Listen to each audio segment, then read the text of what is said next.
Assalamualaikum warahmatullahi wabarakatuh. Perkenalkan, nama saya Sri Lestari, NIM 64207148, kelas 641B25. Apa itu leadership? Leadership adalah salah satu fungsi manajemen untuk mempengaruhi, mengarahkan, memotivasi, dan mengawasi orang lain untuk menyelesaikan tugas-tugas yang telah direncanakan untuk mencapai tujuan dan sasaran organisasi. Keterampilan leadership akan sangat mempengaruhi kinerja organisasi, khususnya dalam hal mencapai tujuan organisasi. Seseorang dikatakan memiliki skill leadership yang baik jika memiliki beberapa kemampuan khusus dalam bersikap. Sikap yang perlu untuk skill leadership antara lain keterampilan sosial. Seseorang individu harus memiliki kepekaan terhadap situasi sosial dan dapat bertindak sesuai dengan situasi. Kebijakan. Ada banyak orang yang terlibat dalam satu tim. Semakin banyak orang, semakin banyak pemikiran dan perspektif yang ada. Oleh karena itu, diharapkan seseorang yang leader harus terbuka untuk perspektif orang lain. Keberanian. Sebuah tim dalam perusahaan akan menghadapi banyak masalah yang dihadang. Oleh karena itu, leader harus berani dan memahami kapan waktu untuk mempertahankan dan melakukan hal-hal yang dianggap benar serta mampu menghadapi permasalahan.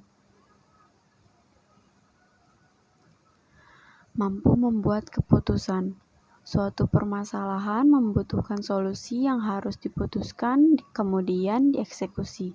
Keputusan yang dibuat harus mempertimbangkan kebaikan bersama dan mengatasi masalah yang ada untuk memberi pengaruh yang besar dalam tim.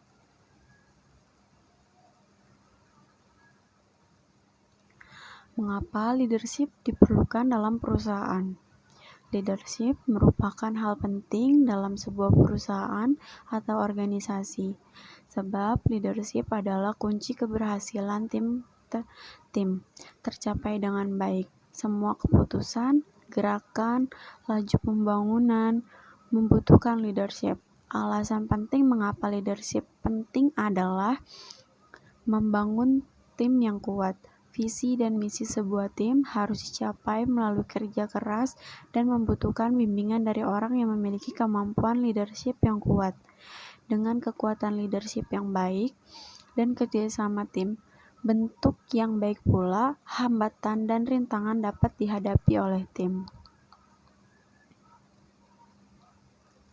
Keberadaan leadership juga memiliki manfaat yang besar untuk sebuah tim dalam perusahaan, yaitu meningkatkan produktivitas tenaga kerja, meningkatkan kemampuan untuk berhasil di bawah tekanan, meningkatkan kecerdasan emosional, meningkatkan karisma dan keseriusan dalam operasi bisnis, menumbuhkan rasa percaya diri dalam tim, peningkatan keterampilan mendengarkan dan komunikasi, meningkatkan kesadaran akan beragam di dunia kerja.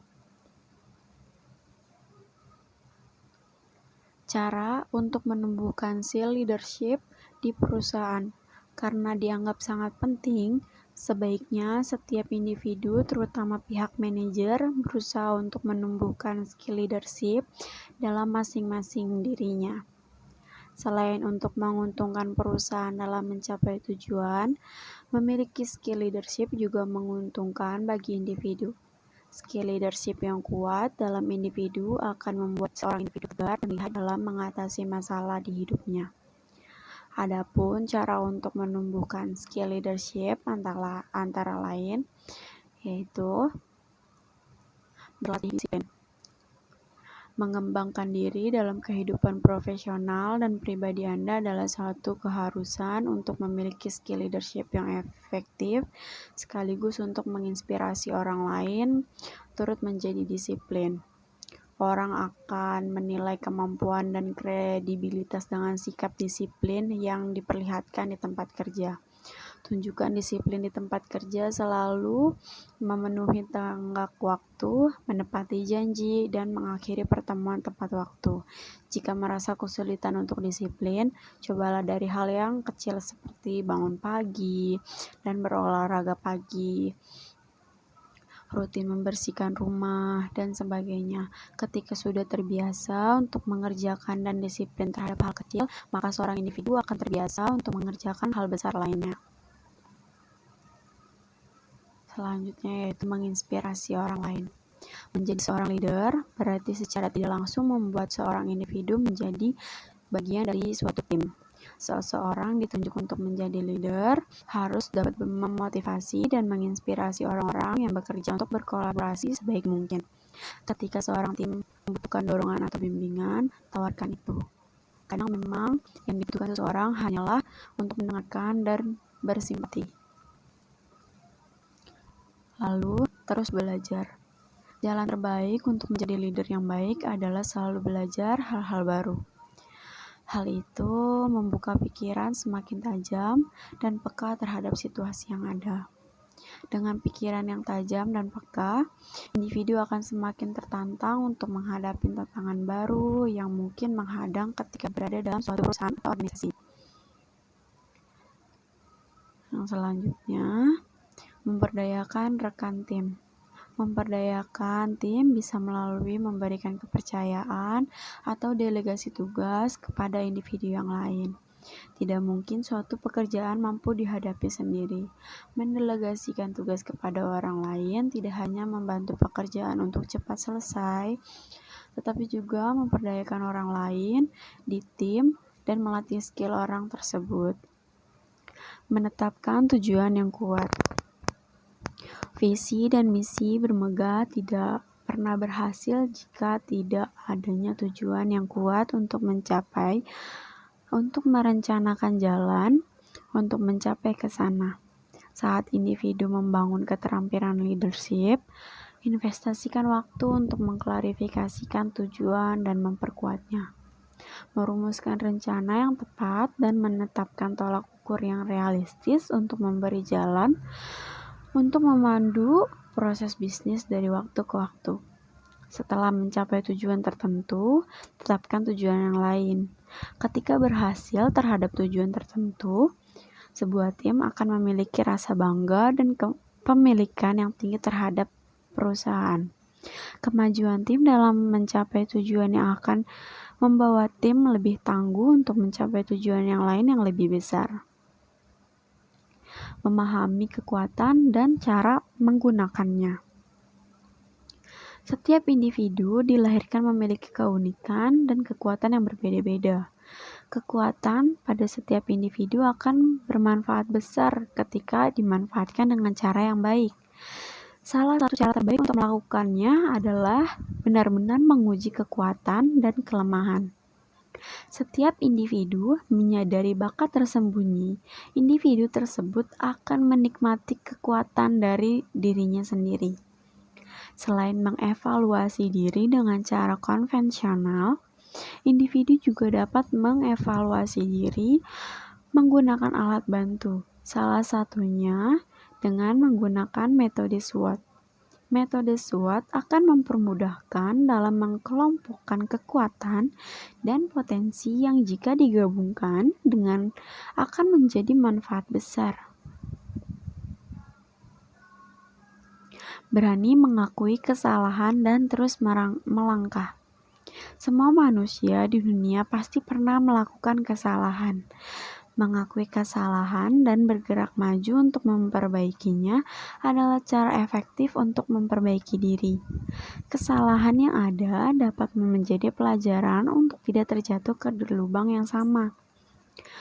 Proses arah tim pun akan semakin terarah karena sudah memiliki titik mana yang akan membawa tim pada kegagalan. Harus diingat, setiap orang memiliki tempo dan waktu yang berbeda. Begitu pula dalam mengembangkan atau menimbulkan skill baru. Tetaplah gigih dalam berusaha mengembangkan diri, karena tidak ada skill atau sesuatu yang dapat dimiliki secara instan. Beberapa cara di atas dapat kembali dieksplor dengan mengembangkan skill leadership yang lebih baik. Seorang leader dalam suatu organisasi harus memiliki unsur dan kriteria tertentu sehingga layak untuk dijadikan seorang pemimpin. Di antaranya yaitu yang pertama, memiliki pengaruh. Seorang pemimpin adalah seorang yang memiliki orang-orang yang mendukung yang turut membesarkan nama seorang pemimpin. Pengaruh itu menjadikan sang pemimpin diikuti dan membantu dan membuat orang lain tunduk pada apa yang dikatakan sang pemimpin. Yang kedua yaitu kekuasaan atau power. Seorang pemimpin umumnya diikuti oleh orang lain karena ia memiliki kekuasaan yang membuat orang lain menghargai keberadaannya. Tanpa kekuasaan atau kekuatan yang dimiliki sang pemimpin, tentu tidak ada orang yang mau menjadi pendukungnya. Kekuasaan atau kekuatan yang dimiliki oleh pemimpin ini menjadikan orang lain akan tergantung pada apa yang dimiliki seorang pemimpin. Tanpa itu, ia tidak bisa berbuat apa-apa. Hubungan ini menjadi hubungan yang bersifat simbiosis mutualisme, di mana kedua belah pihak merasa saling diuntungkan. Yang ketiga yaitu wewenang. Wewenang adalah hak yang diberikan kepada pemimpin untuk menetapkan sebuah keputusan dalam melaksanakan suatu hal atau kebijakan. Wewenang di sini juga dapat dialihkan kepada karyawan oleh pemimpin apabila pemimpin percaya bahwa karyawan tersebut mampu melaksanakan tugas dan tanggung jawab yang baik, sehingga karyawan diberi kepercayaan untuk melaksanakan tanpa perlu campur tangan dari sang pemimpin. Yang keempat, memiliki pengikut.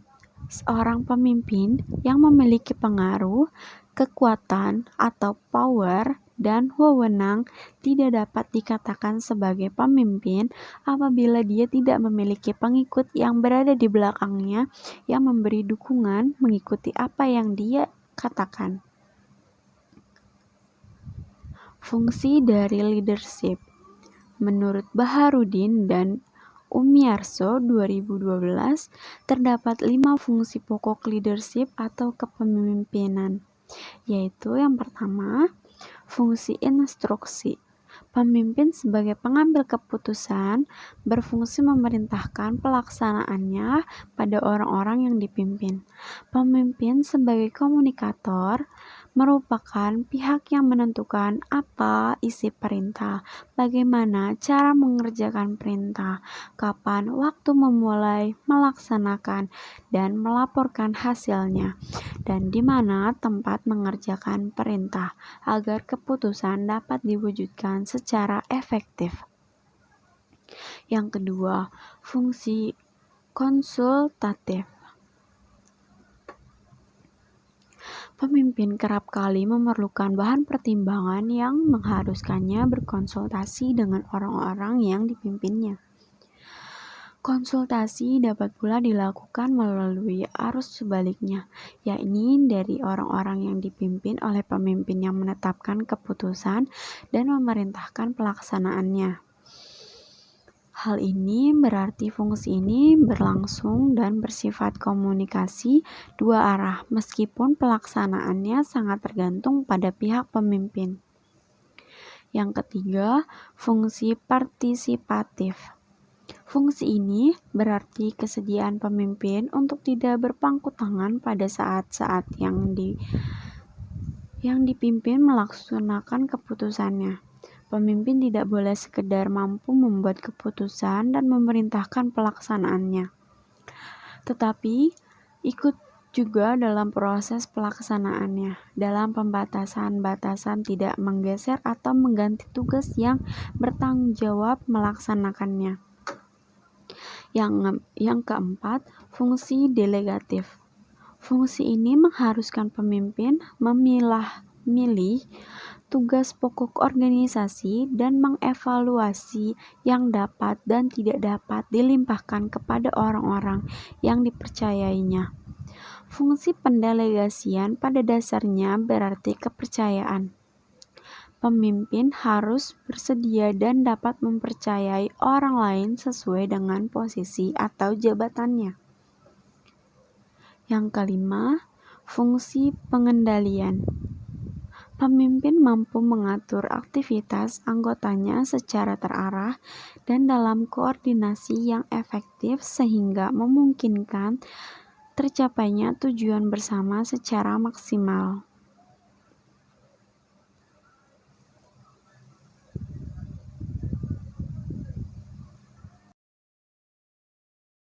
Sekian presentasi dari saya, kurang lebihnya mohon maaf. Wabillahi taufiq wal hidayah. Wassalamualaikum warahmatullahi wabarakatuh.